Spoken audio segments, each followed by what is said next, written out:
కొడుకు పెళ్ళి అయింది కదా, మా అక్క కొడుకు తరపున ఆడబొడుసు సాంగ్యం వచ్చిందండి మా పాపకి.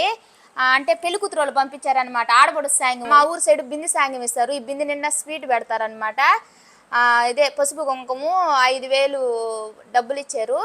ఇవన్నీ స్వీట్ అవన్నీ పంపించారండి. మా పాపకు పెడుతుంది మా అక్క. అంటే ఆడబొడుసులు మా అక్క ఇద్దరు కొడుకులేను, కూతురు లేరు, ఉండేది ఏమి మా ఇద్దరు సందన. అందుకని చెప్పి పెళ్లి కూతురు వాళ్ళు ఆడబొడుసు సాంగ్యం ఇంక పంపించారనమాట. వచ్చి ఇత్తల బిందులో పంపించినారు.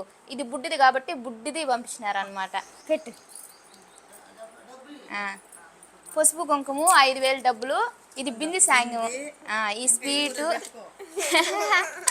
బింది సాంగ్యం కాడ ఇప్పేసి చూసేద్దాము. ఓకేనా ఫ్రెండ్స్?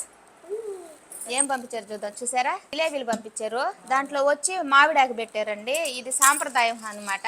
నిషమ్మ ఒకటి దక్కింది ఆడపడుచు సాంగ్యం. 5 మంది ఉన్నారండి వీళ్ళకి, అన్నల తమ్ముళ్ళు.